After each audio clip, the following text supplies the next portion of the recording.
Why will the current Labour government be unable to fix the current benefits issue that it's going to be bringing up this week and over the next couple of weeks? This is just my take. So the UK has a major problems that politicians have refused to fix over the decades, and it's called institutional unemployment. It's not really about job losses, economic downturns, or anything else. This is a deep-rooted issue fueled partly by government policies, fueled partly by the illnesses that some people are unfortunately having, fueled partly by the work shy and the welfare dependent, and fueled partly as well by a failing education system. And the worst part of all this is that governments over decades have failed to really address this problem head on. Now, first of all, I am very conscious of the fact that there are people who may well be watching this who are in receipt of one of the benefits that is up for discussion this week. I'm not an expert in benefits by any stretch of the imagination. I just see what I see in the news. I'm not currently on benefits myself. And this is all under review.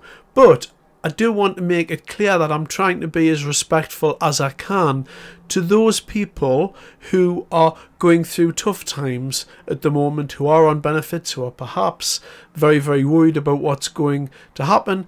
I certainly don't want to be disrespectful of anybody. As I said, I'm not on benefits, but I am able to empathise with certain sections of the community, whoever they may be, and I certainly don't want to be dismissive in any way. I'll just state that from the outset. Now, another thing I'd like to make clear, I had a job about 15 years ago where I worked quite closely with a lot of unemployed people and people receiving sickness benefits. And it was a job where I was assisting people in to work. You know, as I said, I was working closely, but I didn't work for the job centre or any government place at all. I did help people into work, and I was successful in helping people into work, but I also had the privilege, you might call it, of seeing how the system works up close. I spoke to a lot of people on benefits, a lot of people who were unemployed, a lot of people on sickness, and I really had an inside track view on this, and I think that gives me a right to talk about it in the way that I'm going to talk about it here. In addition, I also want to make it clear that regardless of the reasons why someone can't work, and there are a number of very legitimate reasons why, there are a large number of people who choose not to work. And this is just a fact. I have no idea about the percentages involved. I can only give you my personal experiences of it. And, I do tend to try and avoid talking about specific numbers where possible, because I like to approach political topics from the perspective of theory and the reasons why something is happening, rather than, drowning everyone in numbers like confetti all the time, because numbers are really losing their meaning in modern debate. Now, the benefits bill in this country is rising rapidly every year, and it is exponentially increasing year on year, and it's taken a sharp uptrend since COVID. And if it continues to escalate, the current welfare bill, will be unsustainable. Now, outside of the fact that we've got an unsustainable benefits bill coming up, at this moment, there's 44% of jobs are in the public sector. The taxes from businesses are going down. As I said, the benefits bill is going up, along with living costs, which are also going up. So we've got a kind of a perfect storm here brewing. And because governments are essentially unable to stop the bloated government jobs, which keep on increasing, they're unable to assist businesses in any meaningful way by dropping taxes. They're unable to stop inflation running away with things, so living costs are on the increase. And in addition to that, the welfare bill is increasing year on year. So ultimately, something's got to be done at some point, but successive governments have failed to deal with this, and I believe future governments are also going to fail. Now, let's look at some of the features of this problem. So the first thing is, without a doubt, there are a large number of people who are unable to work. Now, this is due to a couple of things. First of all, let's look at physical disabilities. Often, there are real disabilities in society which prevent people from working. And I strongly believe that as a society, these people should not have to work if they're unable to, and, even not want to, where that is possible. You may have a disability and it may cause work to be very, very, very difficult for you. And sometimes those people, they want to get over that and they want to push on and they want to work towards work, and I applaud those people. But that's not a requirement in my book.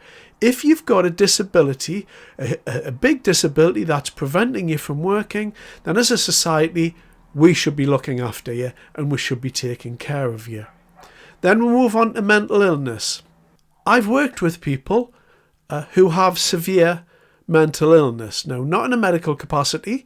I've just happened to be around such people in the course of this job that I have, and I can say to you with complete conviction that these people are unable to hold down a job and unable to function in life normally. Now, we're talking about stuff like major depression, schizophrenia, bipolar disorder, severe obsessive compulsive disorder, panic disorder, severe PTSD, borderline personality disorders. The list goes on and on. I'm not a mental health professional by any stretch of the imagination, and I'm sure there are a number of other illnesses that do occur. But I think we can all understand and agree that some people are just unfortunate. Life is a lottery after all, and for those people who are born, perhaps their brain was wired in a different way, whatever it is, those people have been unfortunate in life's lottery, and we need to extend all the care and empathy that we can muster as a society and take care of them as best we can. That's right and proper, and I would hope that if you or I were personally in that situation, that other people would feel the same about me. That's what living in a society means. So we've covered the types of people who, without a doubt, need our help. So how do I see it? What do I believe the truth is? So here's what I believe. In my experience, approximately, from the people I've met, about half the people claiming benefits choose not to work. That's it. They choose not to. They are into the life that they're doing, and they've kind of eked their way through, and as the years gone by and they get closer and they get older and they get closer to retirement and all of that, they think, well, I've made it this long, why not just push a little bit farther? I'm nearly there anyway, and this is my life now, and I'm perfectly happy doing what I'm doing, and I'm just not going to work, because if I was to go to work, really, I would only get a few quid extra, and I do get quite a few benefits here, so I'm not going to go to work, and I'm just going to keep this wheel turning for as long as I can. And those people do exist, and there is a lot of those types of people. There is a lot. And one of the things that annoys me about all of that is that those people who have real physical disabilities and those people who have real mental illness, they need our help. And the working people of this country go to work in order to fund society. And that's right, and that's how societies are built. And those people who are gaming the system, and that's what they're doing, they're gaming the system, then what they're doing is they're taking from the workers and they're taking from the people that really need our help. And so we need, as a society, to come to terms with this and stop worrying about how people view this or whatever it is. If you can't work, fair enough. I have full understanding and, I think, full empathy, everything else that goes with it. I understand. I'm terribly sorry that it's happening to you, and please, let society help you. Unfortunately, you've got about half of those people there that are just taking the mick out the system. And how are governments supposed to fix this? Last week I was listening to a story about somebody that used to work in Wales, and that there's problems with work in Wales because when you're in the valleys, those used to be old coal mining towns and everything else, and there's not much work there. And there are families who are approaching fifth generation unemployed people. So just think about that. For decades, no one in whole families worth of people have worked. You've got somebody who grows up, they have a child, that child doesn't work, they grow up, they have children, and this goes on. And of course, in these type of environments, a person, when they grow up, they're taught how to game the system. They never work their whole lives, they have children, grow old, cycle repeats, rinse and repeat, and it keeps going, and the government just funds these people. It's not their fault, there's no work, but regardless of that, this is a really, really bad state of affairs. And in these types of places, it takes a tremendous amount of ambition and purpose for a young person to break out of that mould. It's very, very difficult. And, if you come from a family of workers, you'll probably work yourself, and by that tone, the reverse is true. Now, another point that the government isn't really talking about because it can't talk about. Government likes to promote that there's plenty of jobs in society, but at the moment there is a lack of actual work. Now, when I was young, you could basically get a job anywhere you want, no problem. When I was young, it was a choice. You either wanted to work or you didn't. And right now, the economy is undergoing some revolutionary changes. AI is taking about 2% of blue-collar jobs a year, and that's on the rise. It's set to replace between 50 and 70% of jobs in the next 10 years, minimum. There's less manager jobs. There's a revolution going on with creative destruction. The list of industries we've got here: recruitment, sales, real estate, consultants of all stripes, customer services jobs, IT support jobs. The list goes on and on. A recent experience I had, my broadband went off. And previously I would have called them up and I would have spoke to a nice person, and they would have taken me through a few bits and bobs, had a nice chat with them, said goodbye, and they'd fix the broadband, etc. And that's not how it worked this time. So this time I called up and I spoke to a computer voice. And what it said is, I've just sent you a text message. Can you click on the text? I clicked on the text, and then the voice said, go and switch your modem off, switch it back on. I did that, and it said, right, I'm rebooting your modem, and the job's a good one. There's no person there, no job required. It was fulfilled completely by a computer. And so as these jobs start to change, like last week, I tried to call DHL about a package that was arriving at my house. No option to speak to a human. And this is happening all over, and it's just started to happen in the last year, and the government does not have a handle on it. It's not talking about it either, because the government doesn't know how to deal with it, because the government can't deal with it. Another point to raise about people who are long-term unemployed.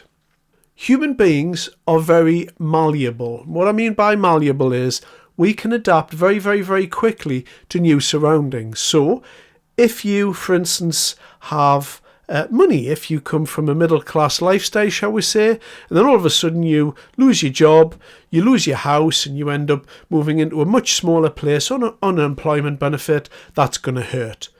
But then, after a period of time, you might kind of say, okay, well, this is my new situation and I'm going to adapt to it. So where I might have had a car, might have meant on holiday, for instance, might have enjoyed a day out, going to on a city break, or, going out for something to eat, or doing something like that, meeting friends, having a few drinks, etc. Once you've adapted to your new lifestyle, then we can just kind of lower our expectations and say, you know what, I could kind of get away with this here. Human beings are very adaptable, we are very malleable, and that's one of the reasons why we're the apex predators on the planet. We adjust to our current environment, and our brains adjust at the same time to it. And it's very easy for humans to do that. We're very adept at doing that. But of course, it doesn't work the same way when you have to force a change on yourself. That's going to be tough. human brains lean towards the easiest option. That's why we procrastinate a lot when we're trying to do new things. It's very, very difficult to enact change within yourself. You can have change forced on you from an external factor, but it's very, very difficult to enact change in your life. And if you just stop for a minute and think about the benefits that people get, if you are unemployed, you know the list of things that you're getting. You're getting rent. You're getting council tax, you're getting a basic amount of money to buy food. Yes, it's not a huge amount of money, but it's enough money to live. You may even get some level of discounted travel if you wanted to go somewhere. Sometimes I've heard of people getting gym memberships and, all of this stuff. And it can be very hard to convince someone to move from their current situation to make a few extra pounds. When I say a few extra pounds, let's say that if you're on benefits and you've got your rent and you've got all of the rest of the stuff that you'll get with that, fair enough, that's what you need to live. Without that, you'd be on the streets. Okay, you're unemployed, you need that money, fine. But if you were to take a minimum wage job, you're only really going to get a few £100 on top of that. So a lot of the times when people are looking at this, they're going to say to themselves, do I really need to do that? Is that really going to be worth my time? Is it going to be worth the £300 or £400 a month that I'm going to get if I'm going to have to go to work and change this easygoing lifestyle that I've got? Because I can tell you, there's been times where I've had time off work myself and it's great. It's great sitting around the house for a little while. It's great just chilling out, not having the stress of work. Everyone knows that. That's why we like holidays after all. But after a period of time, this becomes a disease, an infection. And it becomes a choice for some. As I said, for some it's not, but for some it is a choice, without a doubt. As a society, we have lost many things in the modern era. We've lost the ability to allow people to fail. We've provided security nets upon security nets which prevent people from failing. Here's an example.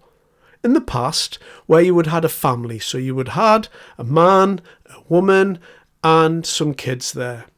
Now, financially speaking, those people needed each other.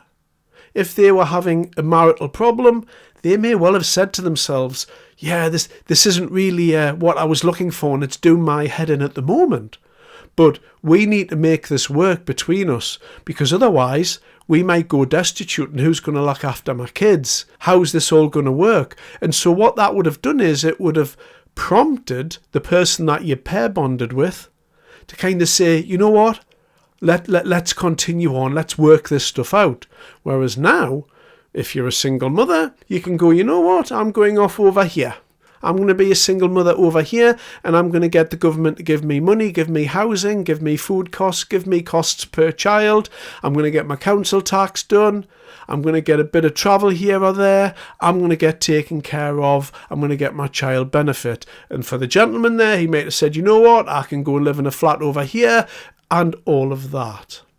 And that's just one example of how in modern day society we refuse to allow people to fail.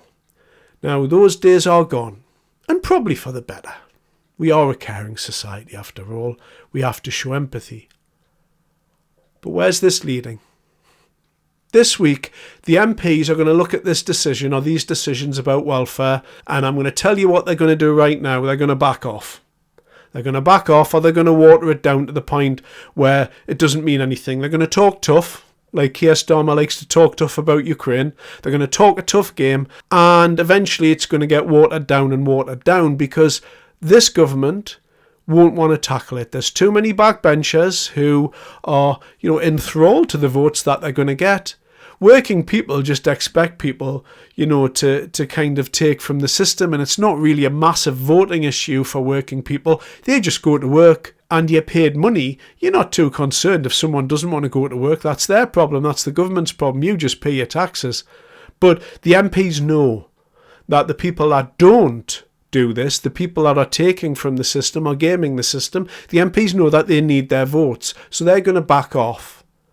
Governments don't allow people to fail, and they're unable to tackle the tough measures that are required to reduce the bill, so it's going to continue. And it's going to go on until the point reaches the point in the future where, as a society, we can all agree that we have to live within our means. The MPs don't understand economics. They just think, oh, well, we've got a bit of debt and the debt payments this, we'll just crack on. We'll just keep paying this because it's going to be all right. It's not going to be all right. At some point in the future, there's going to be a knock at the door. And when the door gets knocked and we open that door, there's going to be a harsh reality going to confront us. This can't go on forever. These bills can't go on forever. But right at this moment, this government, they just kick this into the long grass. It's not their money. It's just numbers that they play with. They'll just try and take the money from elsewhere. They'll try and be clever. But at some point, this is going to have to be dealt with. It has to be dealt with. There are too many people gaming the system. How do they get found out? How do we stop this? I don't know. Probably with some really, really tough measures. But governments aren't willing to take those tough measures. And what might be a tough measure? Okay, so here we are. Every single person that's receiving sickness benefit has to attend an interview, during which there's a new set of questions brought out which is a lot more stringent. And that will really have a perfect balance between finding out who can't work and those people who are gaining the system. And those people who are gaining the sickness benefit, gaming the sickness benefit, I should say, then they need to be put back onto an employment benefit, because there's a large number of people doing that. A large number of people of long-term unemployed are currently claiming sickness benefit, and they shouldn't be. And if you want to get people off unemployment, what you got to do, you got to put them to work. You got to put the people to work who are on unemployment benefit and get them to work a certain amount each week, and I can guarantee you after that, pretty quickly, they'll want to be moving into real work. They won't want to be doing that work in society, because they will feel, what's the point in me going to work and making less money? I should be going to work here and making more money. Regardless of that, the government has to do something. Those measures that I've just proposed there would create a public outcry, and there's no country on earth currently doing that. But this is the measures that are required. Unless governments are willing to step up the plate and deal with this head on and look at it straight in the eyes, it's not going to work. Anyway, some food for thought there. Thanks very much for your time.